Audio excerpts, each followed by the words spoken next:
Theorizing that primetime audiences were ready for a new time travel series, NBC and creator Donald Bellisario debuted Quantum Leap on March 26, 1989.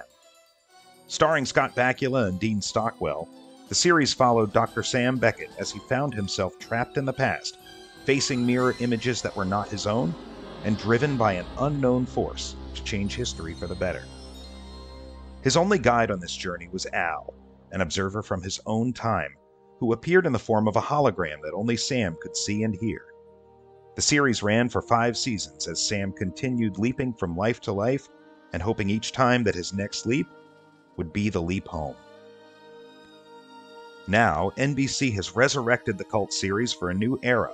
Starring Raymond Lee and Caitlin Bassett, the series once again follows a scientist as he leaps through history, making right what once went wrong. But just what is the show getting right and wrong? That's what we'll explore here on Oh Boy.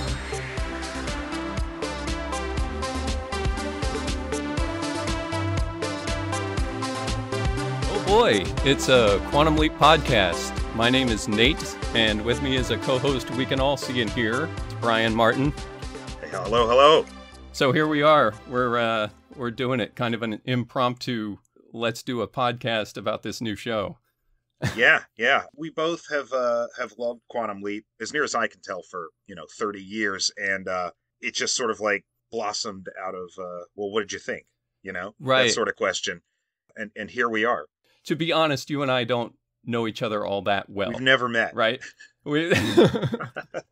It's been, in all honesty, it's maybe twice, right? Correct. And then we kind of had a relationship over social media. Yep. Right? Yep. So what I was thinking about is, given that I don't know you that well, I'm wondering which one of us, if both are going to be the gatekeepers of original Quantum Leap, are either of us going to be just like the curmudgeonly old man that's like, well, that's not my Sam Beckett. Yeah, I don't know. I really don't know. I kind of went into this show not really knowing what to expect out of it. Right. And I do have strong feelings about the original series, as I know you do.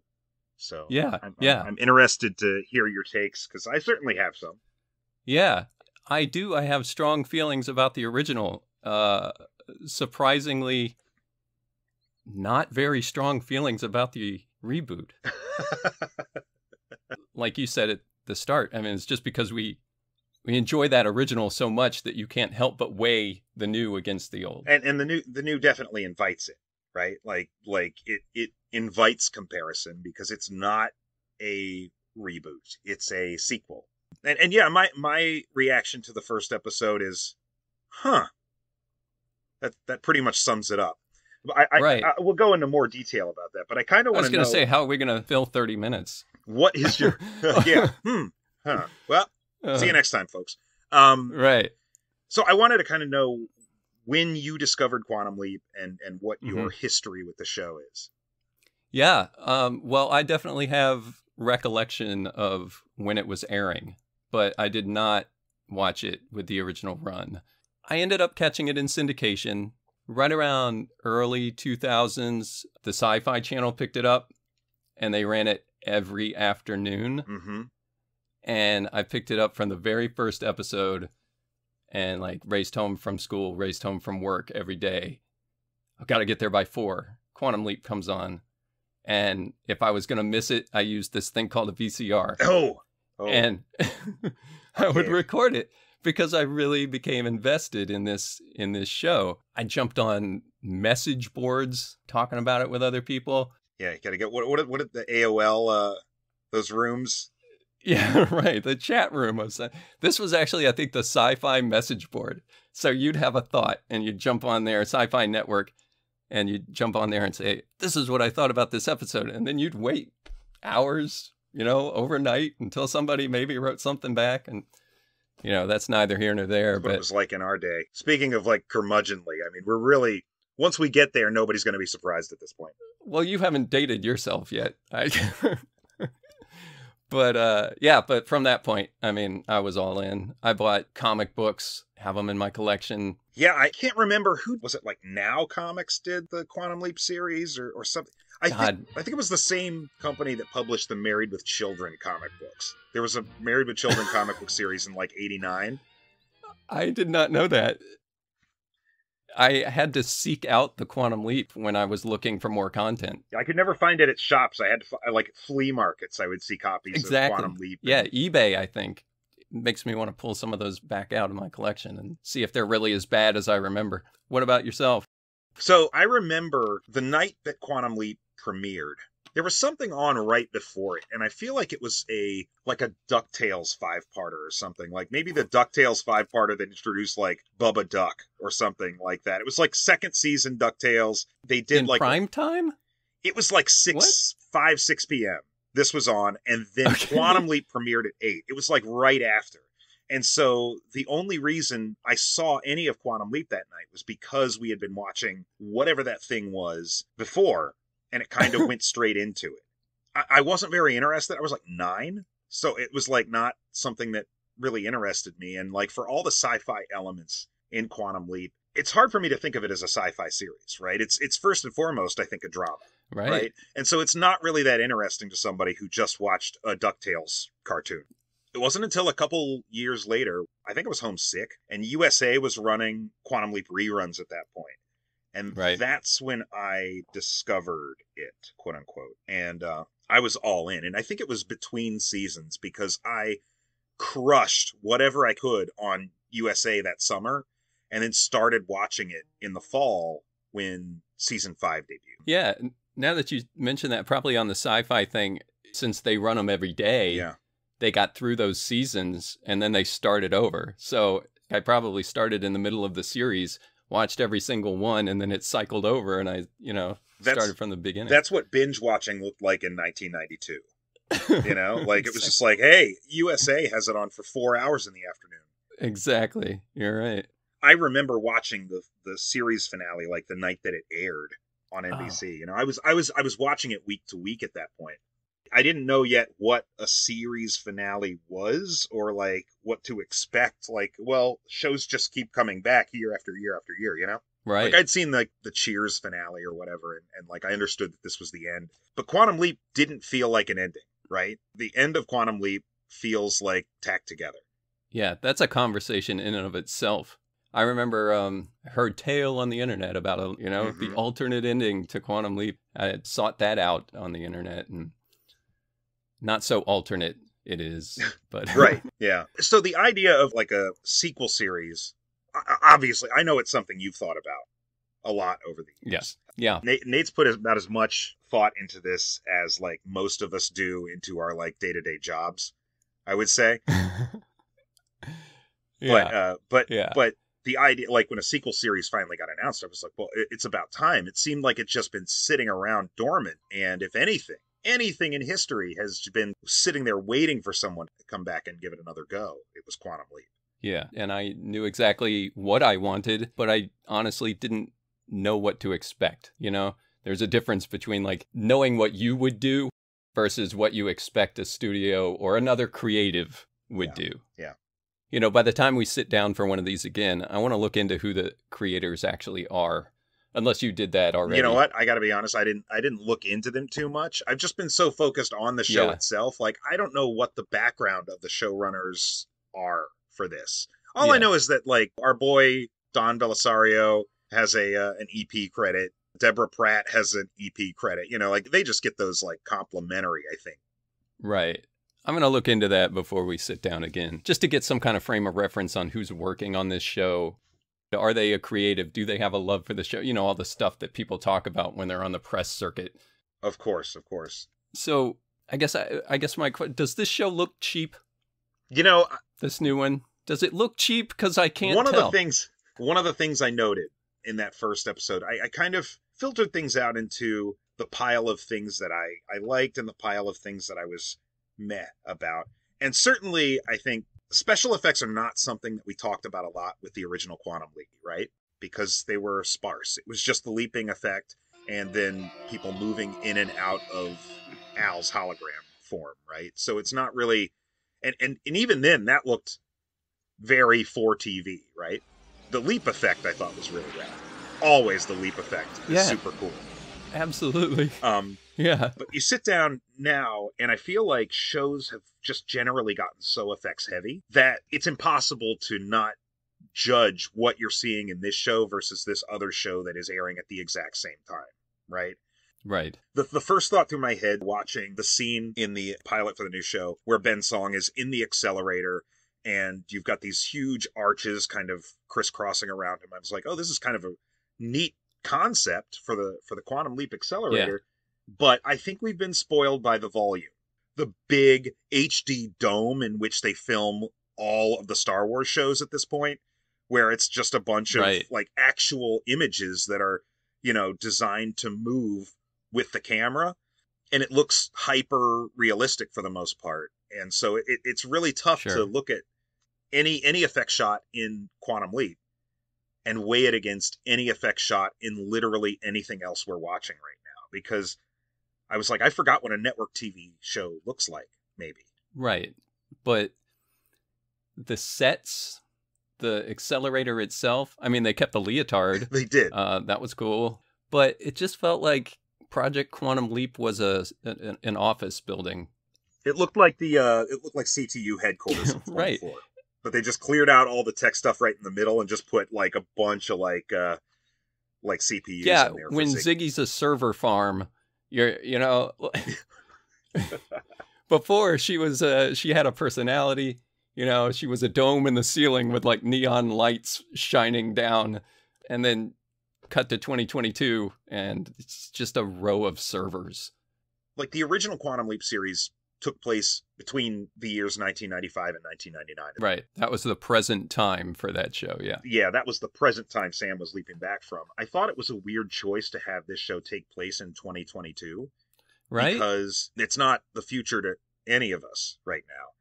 It sort of gave them a means by which they could just ignore the aesthetics of that original future, quote unquote. Right? Like the from the design of Ziggy to notably the wardrobe. Like the wardrobe was one of the things I really noted as something I had an issue with because of what that did for Al in the original. Like immediately he stands out. He contrasts with whatever era he's in. And that's a really good point. 2022's fashion, I mean, like if you realistically were in 2022 and you traveled back 15 years, do you think anybody would notice you? Addison just looks like anybody else in that environment. The first episode takes place in 1985. And they let you know it too. Oh, yeah. Right away. They really do. So the fashion and the aesthetic was one of the things that I didn't feel so great about. I don't fault them for grounding it a little bit, but it just looks like Law and Order. Chicago Med. It's everything else on NBC. It looks like an NBC show. Yes, absolutely. So visually speaking, I guess it felt cheap, but the one thing I did, I made a note on it. The scene where the imaging chamber goes down, right? Yeah. The hologram cuts out and we see the imaging chamber on the inside. For anybody that's listening that doesn't already know Quantum Leap, do I need to explain what an imaging chamber is? Yeah, I feel like we probably should. It's basically a holodeck. It's a holodeck that's attuned to the Leaper's mind. But the point I wanted to get to is that when this chamber goes down and you get to see where Addison is standing, did you notice she's on like a platform in the middle of a vacant room? Like she's essentially like standing in Cerebro from the X-Men movie. It's right, and she has to walk out onto this platform, and then if she's supposed to move around in an environment, she's going to walk right off the. Unless it was some sort of multi-directional treadmill. This is the first time I can remember, other than the very final episode of Quantum Leap, seeing the inside of the imaging chamber. Yeah, no, I don't think you had before then. And so there was a lot of speculation. How does this work? Is it like a holodeck? Is there like a finite amount of space in this room? Yeah. Yeah, and it screams of they just wanted something that looked cool. Yes. What's futuristic? What looks cool? Yes. It didn't sit with me. Really, from the original show, there are 3 primary locations in the future or the present, or however you want to talk about it, that we are familiar with that are common parts of Project Quantum Leap. the accelerator. Right. That's what sent Sam back. And we see that in this. The imaging chamber, which is a huge, huge part of every episode, because that's how Al comes back there.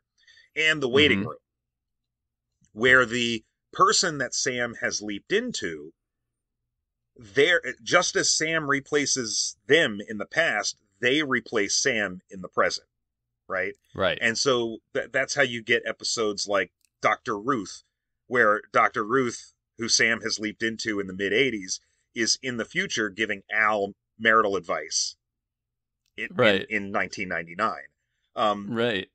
Nobody mentions the waiting room on this show. And I was like, this... So they're all really shocked about who Sam has leaped into, Ben, who Ben has leaped into. And nobody at the project, everybody's caught off guard when it turns out that he's an undercover police officer. Spoilers for this. They're going to be spoilers for we probably should have said that episode of Quantum Leap. Yeah, we should have said that at the outset. Ben's Leapy is an undercover cop working with a gang of people who are trying to steal, get this, the Hope Diamond. Right. I was when that guy in the jewelry shop opens it up and he's like, "Look at this," and I was like, "That's the Hope Diamond," and then they're like, "That's the Hope Diamond." I was like, "Oh God." But nobody mentions the waiting room. Nobody talks about any entity being there or displaced by Ben. So I wonder how that works. I do as well. I mean, if it truly is same continuity, then we have to imagine that it works on the same principles. And I watched this on a streamer on the NBC streaming. So when it finished, the next show that just prompted and came up was Genesis, episode 1 of the original. Huh. And so I watched part 1 of that immediately following having seen this one. Well, I mean, we talked about this. Like, what are you supposed to do? Of course, you're gonna immediately. Well, I gotta watch Quantum Leap now. Quantum Leap's on. Yeah, exactly. Right. That's how they get you. But I believe they mentioned in that show that is how they found him, was that this person showed up in 1999, and they're like, "Well, how do you think we knew where you were?" But yes, he's supposed to replace someone, and they don't mention at all where this guy's. I don't even recall his name actually, but the undercover cop. The undercover cop. Yeah. Nick Rounder. Nick Rounder was his name. Okay, but I think that that pilot Genesis does such a good and very efficient job of explaining what's going on. And time travel is notoriously tough to explain for laymen, right? For just the civilians who are not super fans of time travel stuff, for whatever reason, it's got this reputation as being a conceit that's very hard for the modern audience to follow. I mean, I think Looper was even a movie that was made because of that, right? There's a scene in Looper where they're like, don't think about it too much. But shows like this and time travel stories, they lead to those questions naturally, right? Well, how does this work and how does that work? And where is, two bodies can't coexist in one space at the same time. So how does Project Quantum Leap work? And Genesis did a really, really effective job of explaining that, with Al explaining string theory and how the ball the string up and the days of your life touch out a sequence. And it's like, oh, okay, I get all this now. And I don't know why this new show, which I have to believe is made for new fans as much as old ones, skirts explaining any of that, right? I don't recall it explaining really any of the mechanics of how Project Quantum Leap works. Well, I'll do a little pushback on you, only because the thing that I always really enjoyed about it, when people talk about best time travel show, it was because they didn't care I felt like they did not care how it worked. That was not the point. Yeah. They did have a skeleton, a framework of, okay, well, it's a machine. He leaps within his own lifetime. The string thing is really cool. He uses it to great effect in another episode. Was it the one with the Future Boy and Captain Yeah, he's Universe? the sidekick. That's the first episode I ever saw of the show. Yeah. Oh, well, see, and they introduced it, they explained it to you as soon exactly, as you, exactly. So, like, on. for me, my time travel hungry young mind, I was like, this show gets it. Yeah, yeah. But you're right. But they really play fast and loose with those rules over the series because that's not really ultimately the point, right? Yeah, it doesn't matter. And I don't think that they know from time to time. Like, if it's working for the narrative of that episode, they use it. Yeah, exactly. Continuity be damned. One of the early episodes, the government's going to shut down Project Quantum Leap, and Al is in the courtroom with this judge. Right. It's going to shut everything down, right? And Sam changes something in the past that changes who the judge is. So, ostensibly, everything in the room changes around Al, who is somehow cognizant of the fact. Right. And it's because, that was the first season finale. Okay. Honeymoon Express, or it was the second season premiere, maybe. Honeymoon Express, yeah. Honeymoon That's Express right. And that, to me, pointed out they don't care. Mm-hmm. It doesn't matter.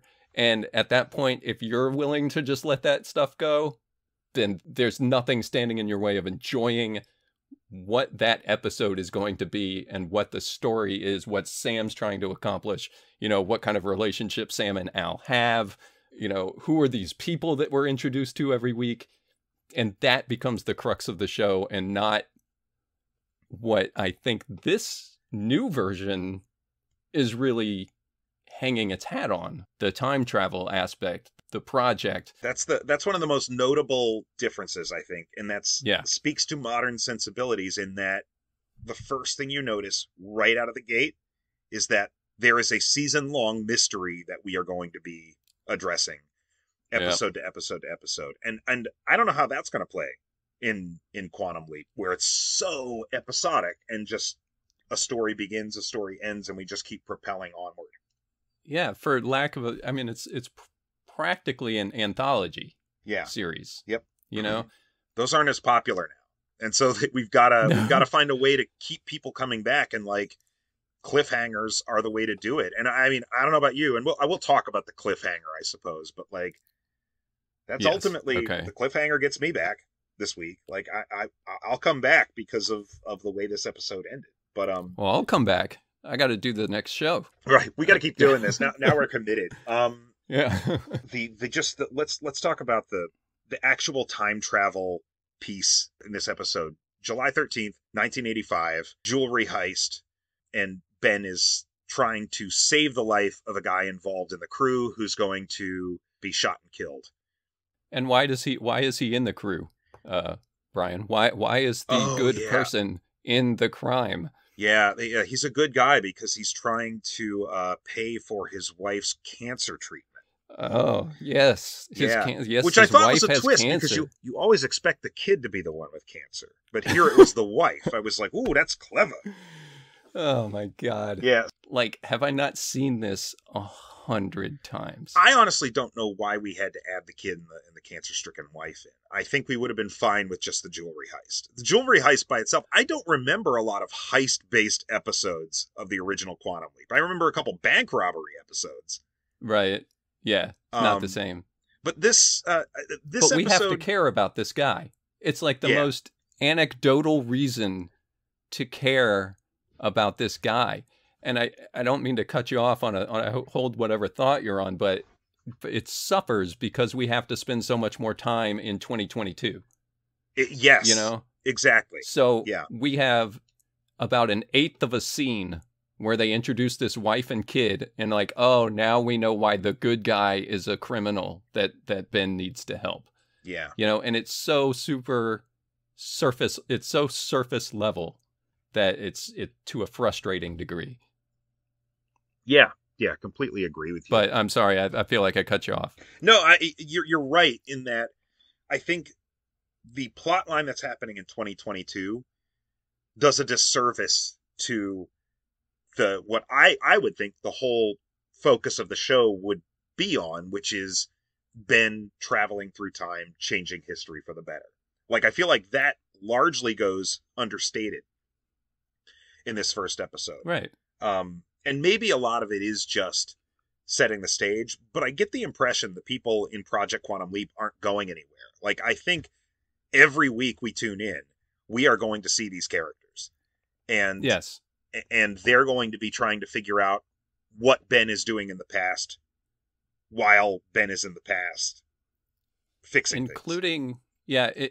Including a security officer, head of security at Project Quantum Leap. This was a character, I gotta believe this character was written in on around the 4th draft of the pilot. I think it happened pretty deep. You think they wrote that many drafts? I think it happened pretty deep, because I think they got to the end of the episode and they were like, yeah. And then we find out that the woman was, spoilers, who she is. Oh. And they're like, wait, do you guys think there should be a head of security in here somewhere? Like, like for that perspective, like somebody to be like, I blew it. Yeah. Yeah. And it's kind of unfortunate. It seems to me, moving forward, if a character like that exists, it could very easily just be pushed into Ernie Hudson's role.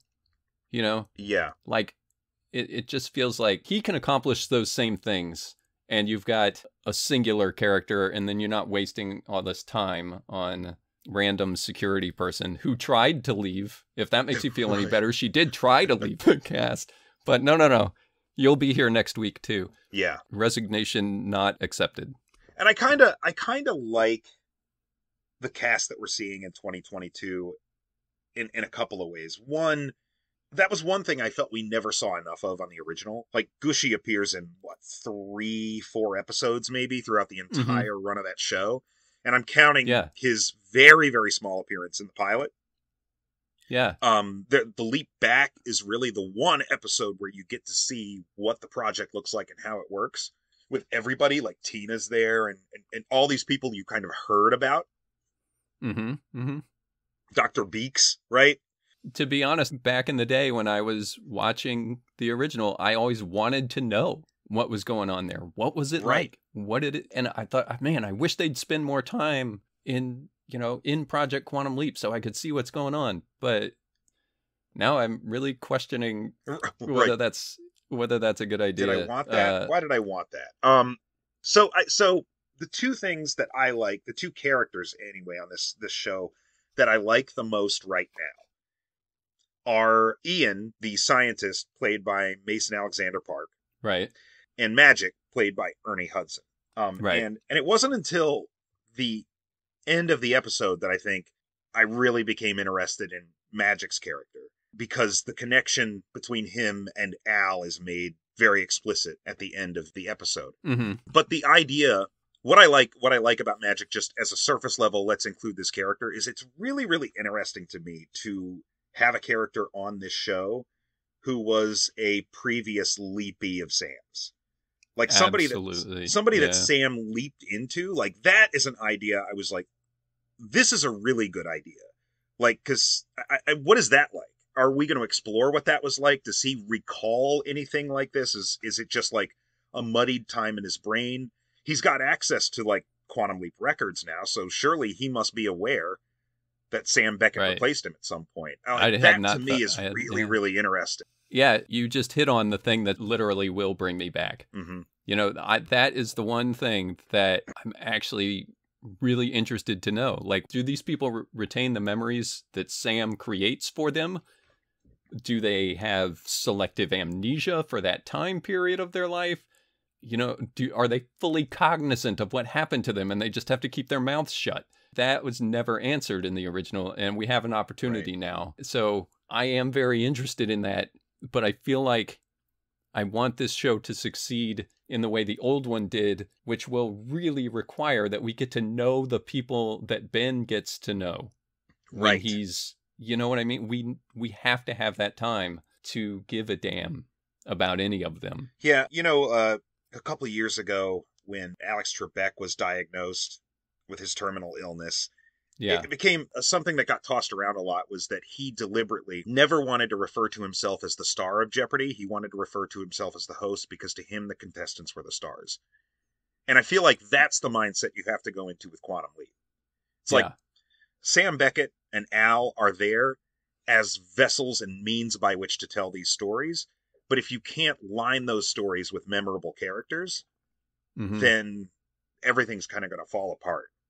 Yeah. To me, like when I think back to the original series, it's those characters that he impacted, or the people that he leaped into, that are the ones that I'm like, oh man, remember that episode? Yeah, exactly. And it's the connections that he makes with those characters. They continue to inform who he is as it keeps going.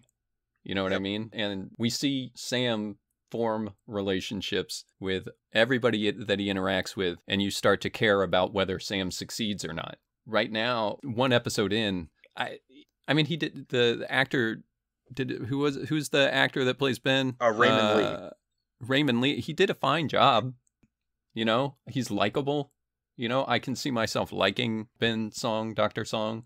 Addison too, I can see ultimately. But at this point, we had to just sort of accept on face value that he is such a good guy that he would rather hang up the phone and not call 911 when this heist is going down, because it might. Yes. I mean, that's getting into the narrative of this particular episode, but the opportunity that he has to kind of shut everything down, but it will affect this husband and wife and kid. And he's got a lot of heavy lifting to do to make us care about that.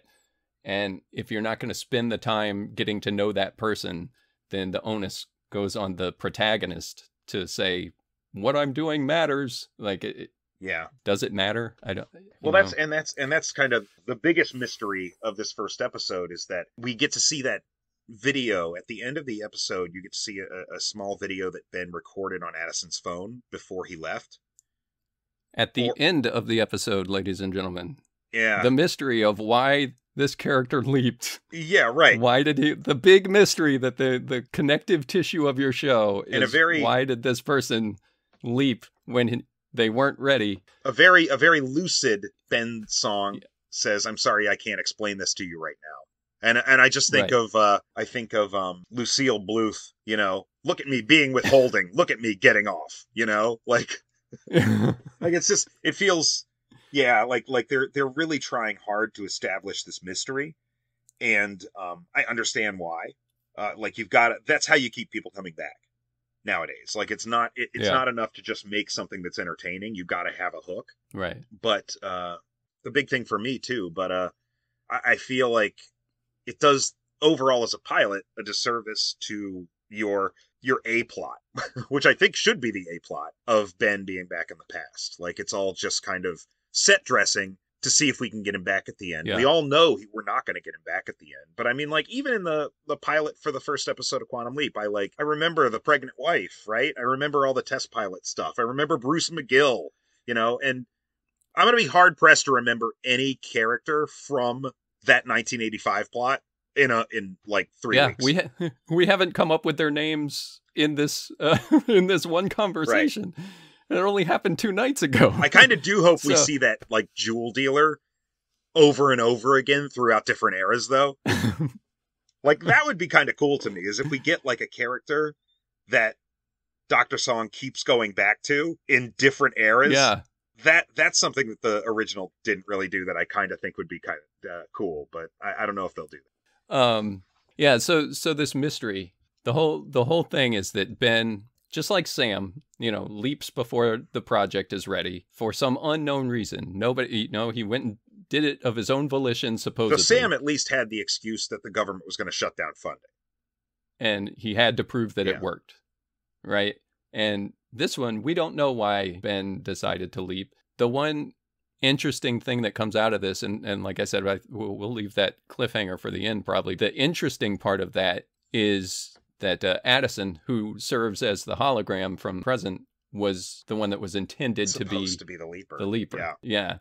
When they actually got this machine up and running, she was going to be the leaper and he was going to be the hologram. And that's an interesting little twist. Yeah, I did think that was pretty interesting, and it put I would say, one interesting wrinkle in their relationship. for me in this Right. in this first episode. Almost the only interesting Right. uncle. I'm with you. I think that like Ben Song is a perfectly likable character. I think Yes. Addison is a perfectly likable character, but Yes. and I mean digging back into the well there, one scene in the first episode of Quantum Leap between Dean Stockwell and Scott Bakula, and I was in. I'm like, I believe these two are best friends. I believe that Al is like the sort of friend that will never do you dirty, right? And he sees his buddy here who is just having a really rough time and is there to support him. And they have such great chemistry, and it just crackles. And in Right. this case, I was like, these two are supposed to be in a relationship, and I'm not feeling it. Like, I'm just not feeling like I would, if I were a friend of these two, I'd be like, yeah, you guys aren't good. You know, like, I'd be amazed if they're going to stay in a relationship. And I feel like that's a pretty risky move. They're quantumly entangled, Brian. They're quantumly entangled. How dare you, sir? The show did tell me that they are in a very, very strong relationship. I'm not feeling it. Yeah. I don't feel that sort of just natural compatibility that. Right. Well, I'll agree with you there, but I'll go a step further and say I don't know that that's what I want out of my hologram. You know, I appreciate that they're going another way because you're never going to recreate or capture what Dean Stockwell and Scott Bakula were able to create on screen. That relationship is unique. Very rare that you can honestly believe two people that are so diametrically opposed could be best friends. And that was what was so interesting was the Boy Scout of Sam Beckett being best friends with this, Lothario, kind of a scoundrel. Yeah. Al's a little bit of a scoundrel, a womanizer, but a heart of gold situation. How does remember the episode in the original series where Roddy McDowell is in it as the replacement hologram for Al? Once Sam has leaped into Al is on trial for some sort of the murder, I think, right? Yes. And Sam inadvertently gets Ziggy up to 100% certainty that Al is going to die, and the second it happens, Al disappears and is replaced with a different hologram because he died in the past, right? And it's Roddy McDowell. Yes. And Roddy McDowell keeps talking to Sam about Al, who was in the waiting room in 1999 at Project Quantum Leap, and he refers to him as, I think, a satyr? Like just this brash womanizing kind of. Yeah, making me want to go back and watch that episode. That was one of those cool time travel things they did that just go with it, guys, just go with it. Exactly, just go with it. Yeah, and you believed that they were friends, and it made for the lighthearted comedy moments. It's such an interesting relationship, and I know what the new show's trying to do is, she's going to have to watch him do things that she doesn't want him to do because, that's my future husband. Why does he have to kiss this girl? It's going to come up, and it's just not a way I would go as a creative. It seems a bit restrictive, but now that we see that so much of the show is going to take place in 2022, presumably, maybe there's more of a reason for it than we see.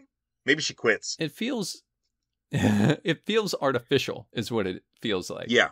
It feels like the screenwriter that says, well, what connection do these two have? It's not enough for them to be best friends. That doesn't work anymore. What if they have a relationship? Yeah. What if they were going to they were going to get married.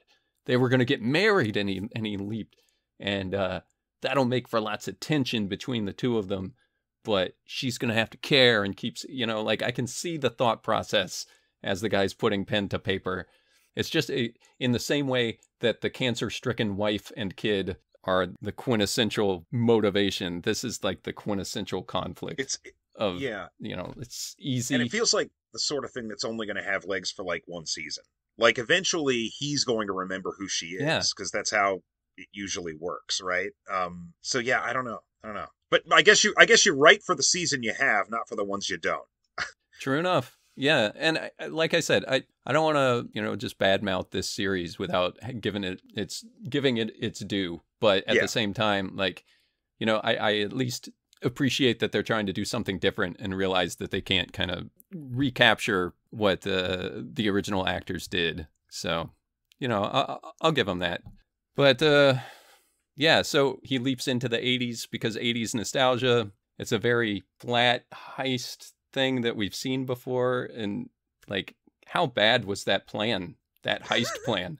I'm not sure I understood the plan. Like, I was like, it involved, folks, it involved copious amounts of C4 explosive that would create a massive explosion outside of a museum that everybody would presumably run towards. Right. Thereby allowing our villains who are still inside the museum to just yoink the Hope Diamond and replace it with a fake while everybody's outside looking at the massive explosion. Except they do the classic heist thing where they show, like, this is what the plan is. Let's see if we, they roll through the plan and see how it's supposed to work in any good heist movie, so you know what the stakes are. And their big plan is to turn the lights off and beat up the guards, and then switch out the Hope Diamond. Like, if you're leaving security guards knocked out on the floor, what's the point of switching out the diamond? Yeah, wasn't the best plan. Well, that's how the guy got shot. It's like, this was a stupid plan. And he just kind of took it out on him. So that didn't quite work for me either. Maybe we'll look back on this and it'll be like the second leap in the pilot for the original series, where Sam leaps into the baseball player for like 10 minutes, calls his dad, and then leaps again. Right. All I had to do was hit that home run. Yeah. Yeah, that's all it is, right? Like, we're just gonna look at it like that. Like I really do hope that what we get next week and in the coming weeks becomes more engaging. Yeah. As far as that past stuff goes. Yeah. Which some of the previews for upcoming episodes look kind of interesting. So yeah, I'm a little concerned that it's too much action, not enough drama. I put that in my notes. Very action heavy, and then I was like, well, I guess the pilot, of the original series was about fighter pilots. So I don't know. Yeah. Or like test pilots, not fighter pilots, test pilots. But the entire episode they spent on the ground, essentially, getting to know the wife and the friends and the son. Like, we knew who this guy's family was, who his best friends were, what their personalities were, and yes, what the very first thing that happens in this episode is a car chase. Yes. Yeah.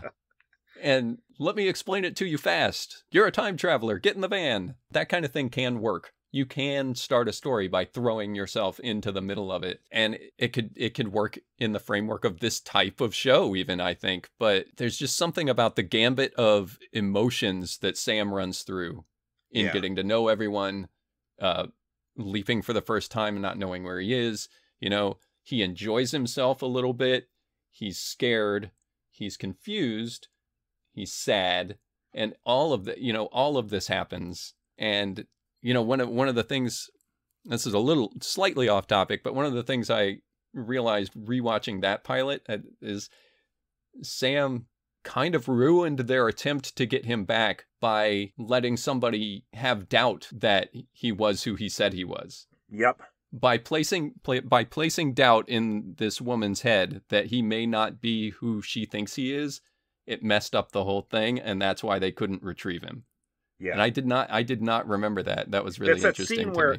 Where Sam, he's like out with like a fishing, right? Like with his son, yeah. Al's like, well, don't worry, it's going to be fine because you haven't told anybody who you really are. And Sam's like, oh, yeah, not exactly.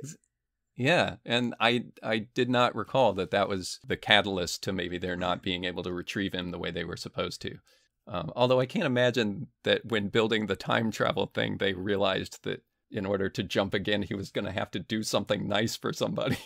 Right. Like, I don't think that was in the calculations when they were running the numbers on quantum theory. But, yeah, I was really, and that reminds me, like, one of the things I was kind of on the sly hoping for maybe in this new series, or like, maybe they do this, is that if the project that Ben Song is a part of ends up being whatever project the Evil Leaper came from, I was like, oh man, what if they did that? What if he didn't realize he was working for the bad guys the whole time? And it's not Ziggy, it's Lothos, and like, and the Evil Leapers. So the end of this episode, Obviously, Ben is not able to come back after he leaps. But the reason behind it is something in Ziggy's code degrades, and Yes. then and they just lose it. Right. Syntax error. It's something beyond, error 404. 404. Yeah, 404 cannot be found. So Ian is flummoxed by this. It's obviously something that is. It feels like it was intentional. Whoever is intending to do it, that's subject to question there. Yeah, that's the mystery there. But we do know that all of this, by the end of the episode, has been this leap. Why did Ben leave? What is he doing? Where did this new code for Ziggy come from? It all goes back to Ben and a mystery woman who is revealed at the end of the episode to be Al Calavicci's daughter, who would not have existed before the series finale of the original show. Exactly. And then that's how they get you, Nate. Because that's to me, that's the hook. Like, something happened at the end of the original series because Sam changed the past, and now Al has kids, and one of them has grown up to do what? We don't know. But if you're 29, 30 years old and you have no connection to that old show, it's not going to have the same effect. Oh, no. So yeah, it gets us in a sense. But then again, I guess 29 and 30-year-olds aren't watching network television at 9 o'clock at night. That's absolutely true. No, they're not. Like, I would have thought that they're trying to get true enough. Maybe like the next leap could have been something that would have been playing to that crowd. But like rockets, astronauts, like that's our generation. Like the kids today aren't into like space shuttles. If they wanted, he should have jumped into like some like EDM producer or something. I don't know. What are the kids listening to? That's right. Like a new app developer. Right. Like Ben leaps into Dua Lipa or something like that. You have to get this many likes on your TikTok video. Or well, I mean, the possibilities are endless. Let's face it. Right. So you are hooked then? I mean, you think that mystery is enough to... So here's the thing. Like, right before the episode premiered, Scott Bakula was on social media just basically telling his side of the story. He's like, don't expect me to show up in this show. This is how it went down, yada, yada. Mm-hmm. I watched that pilot. Cryptic, I am far less convinced that he's not going to show up. Like, far less convinced. Like, I think it's a Andrew Garfield, no, I'm not in Spider-Man. What are you talking about? Moment. You think? I kind of read it as, based on what he's saying, it feels like it was written to him as, oh, you think you're not going to be in this show? Oh, we'll get you. You'll be in this show. Right. You'll see. By the end of season 2, there'll be so many seeds that you won't have any choice but to come back. The fans will be at your doors. And maybe that's the idea. That's right. Maybe it's the idea because the other thing we know about the mystery here is that it appears that Ben and, I forgot his daughter's name, Al's daughter, are trying to pinpoint a specific point in time. Janice, that's right.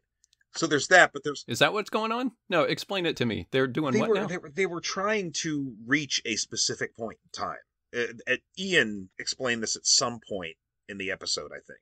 Mm-hmm. And they're trying to go somewhere very specific. Why? They couldn't tell when it was, but it was just a specific point in time. But the thing that stuck with me is that the idea, like, and this is just something that occurred to me. What if, Ben gets the call, he leaves the party. What if Ben leaping is the result of a leaper? Like, what if somebody leaped into Ben and forced him to leave the party, or somebody leaped into and made him go into the accelerator? It might be a future version of Ben. It might be Sam Beckett. Like with the video that Ben makes where he's like, it'll all make sense soon. What if that's not really Ben?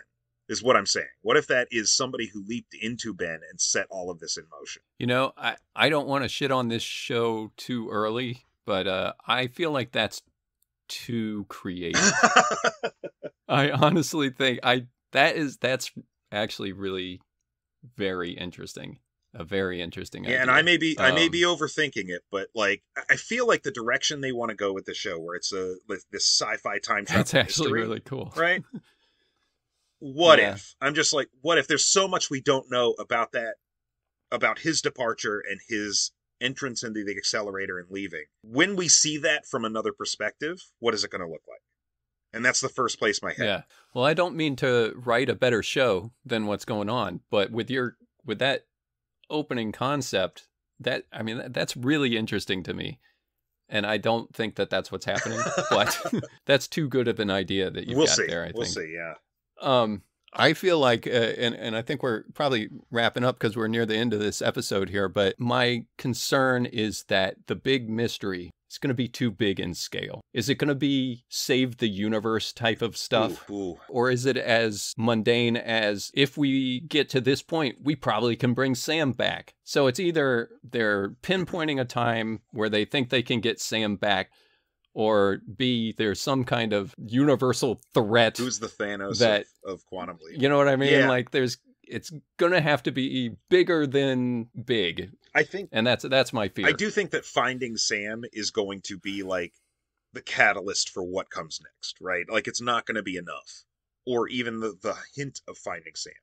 Like, whatever they're trying to achieve, I don't know that it's enough. It's certainly not to propel like a series onward, because I feel like whatever the mystery is that we're encountering right now with Janice and Ben, I feel like they're probably going to have it more or less resolved by the end of the first season. Yeah. But we'll see. Again, going back to what we talked about earlier, I don't know what network TV looks like now. I don't know how they run these things. Maybe they're not concerned about, ending things. Longevity. I don't know. So I feel like I've been a big downer on this this episode, but it really was just so ineffectual. Yeah. To me, I thought, full disclosure, we came up with doing this podcast very impromptu before I had seen it. And now that I've seen it, I thought, all right. But we got a lot of thoughts, though. Like, I mean, that's the thing. And it's true. And I mean, I am still, despite everything, interested to see what comes next. I think that if we were able to see maybe 3 episodes up front, like we would, like, I don't know, Andor, like, we might come out of it and say, okay, I see what this show's trying to do right now. But they really tried to pack a lot into this single episode. Yeah. In fact, kind of ending at the beginning, the initial scenes of this show are a party at Ben's place with Addison. All of their friends are there. And I'm sitting there watching this. I'm like, how is this going to be paced? When are we going to time travel? Like, how is this going to work? And ultimately, they didn't have a lot of time to address anything. The first series was better served by having that 2-parter. You know, there's a lot to unpack, and if you do it, the right pace is to do it slowly. Yeah. And this show didn't have the time to do it, for whatever reason. But so yeah, the one I think the thing moving forward, he at the end he leaps into an astronaut supposedly on his way to space. That's more interesting to me than a bank robber. Yeah, I mean, like, the closest we got to this in the original series was when he leaped into that monkey, right? So so this will be pretty good. That's right.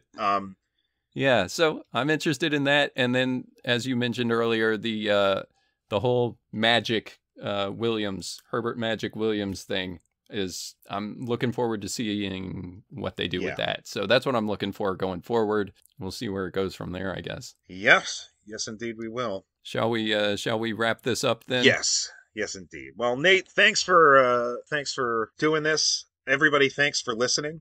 Check out the other shows on the Paprika Podcast Network, and we will see you next time.